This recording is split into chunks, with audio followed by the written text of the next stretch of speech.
Hey guys, Sordax here. Today we're doing a deck profile. We are not actually going to do a deck profile on any of the new cards in GBT1 because I have not completed any decks yet. So once I actually complete one of those, one of the new Stride decks, then I'll do another. I'll do a deck profile on one of those.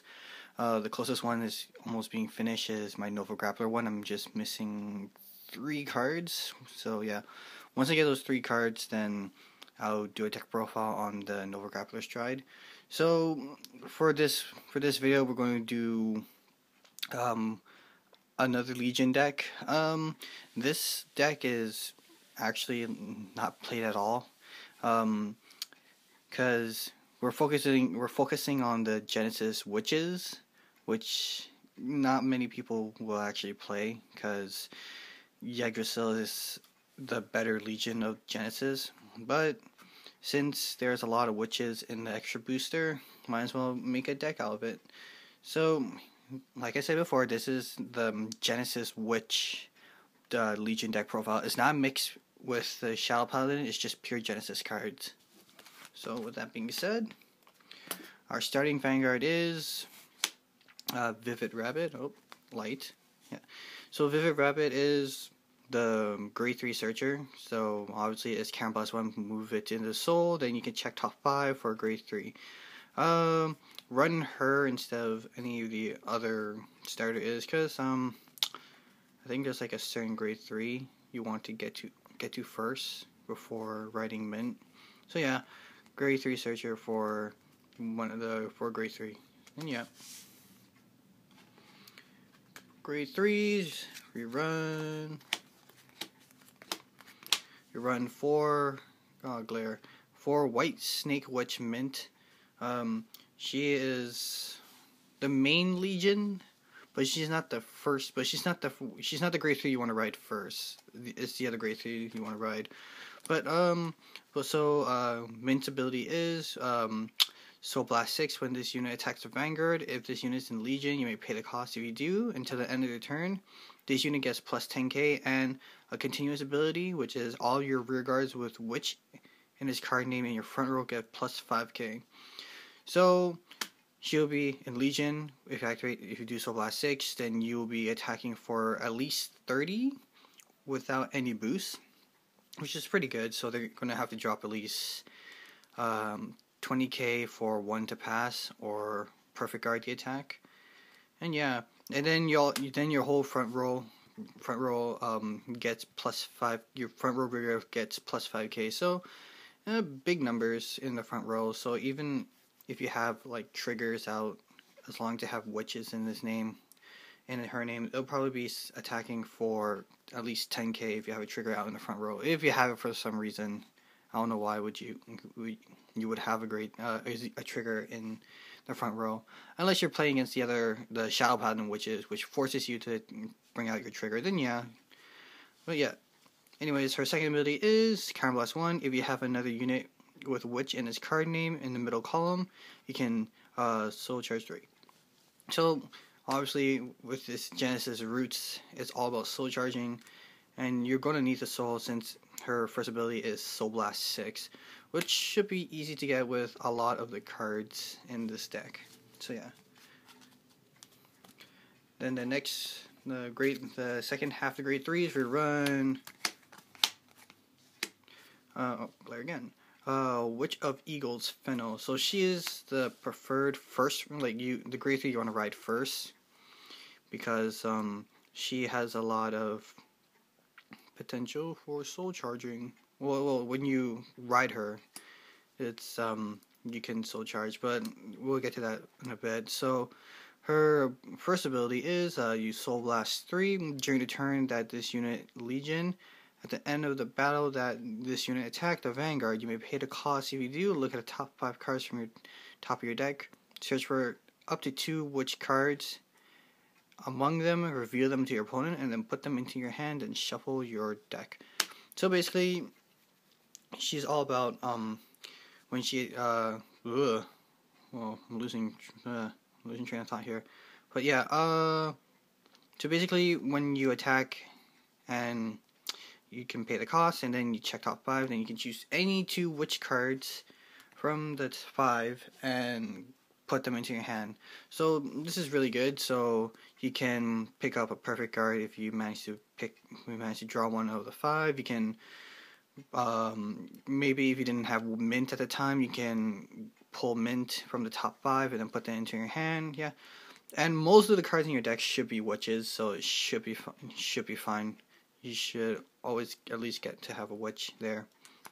And her second ability is Counterblast 1. When this unit is placed in a Vanguard circle, you may pay the cost. If you do, Soul Charge 3. So, prefer you want to ride her first, because then you can Counterblast and then add Soul into the Vanguard.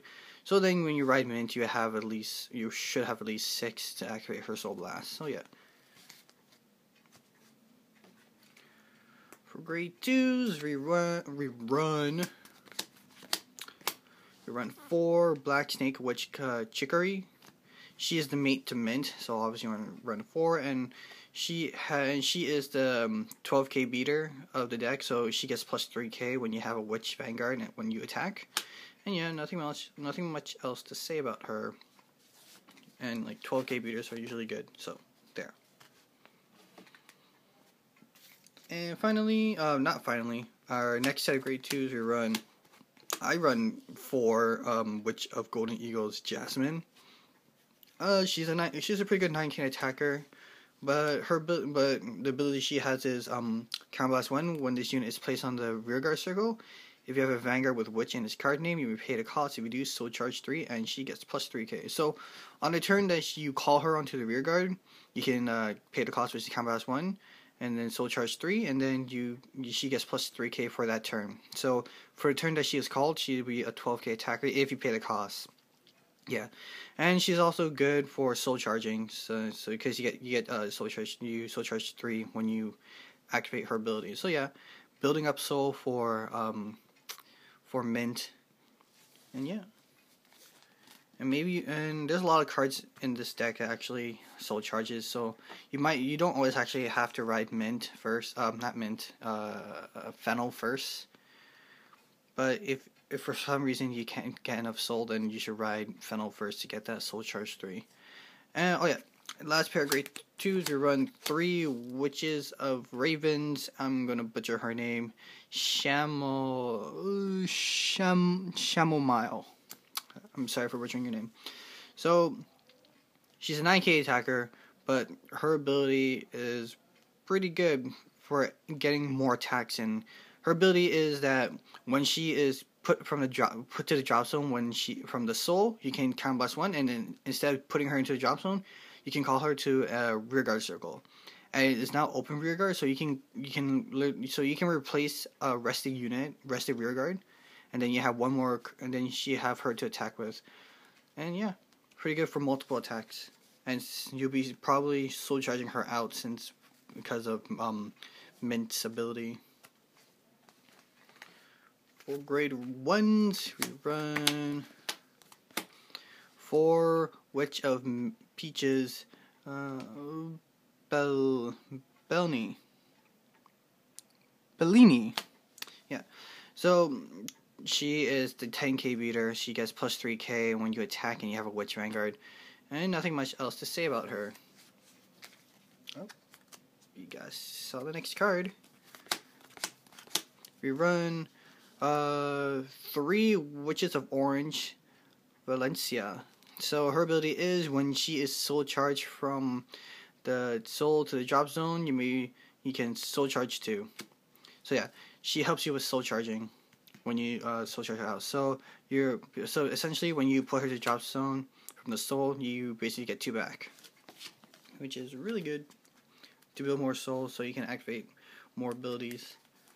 Next, we run 3 Witches of Cumin. So her ability is when she is placed in a Vanguard or Rearguard circle, and you have a Genesis Vanguard, you can Soul Charge 1. Right? Unless I'm blind. Yes, the Soul Charge 1. Yeah, so again, another Soul Charger. This deck has a lot of Soul Charging cards. But you should be careful about that since you might deck out and you don't want that to happen. So yeah, unless you re-Legion, but you can Legion. Well, you have 2 different types of Legion in this deck, so you can keep re-Legioning over and over again. But yeah, a lot of soul charging in this deck. Finally, we run 4 perfect guards because you don't want to quintet wall because that's just going to deck you out a lot faster. And yeah, perfect guards are perfect guards. And finally, trigger lineup. Let's bring that down. Bring it down more.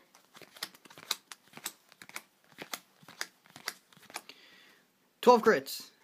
Yes, 12 crits. And 4 heals. I don't think... you could try running stands, but I'm not sure about that. I prefer to use 12 crits because it adds a lot of pressure. And yeah, no draws because that's just going to deck you out a lot faster with all this soul charging. And yeah, that's about it for this deck profile. Again, I wanted to do one of the new stride decks that I was building, but since none of them are completed yet, I couldn't really do a deck profile without the missing cards. So I just ended up choosing one of my older decks that I build to do a deck profile on. So yeah, hopefully by next week I should have all the cards I need to do one of my stride deck profiles. And yeah, so for now, that's it for this deck profile video on the Genesis Witches. I'll see you guys next time, hopefully with a stride deck profile. Bye.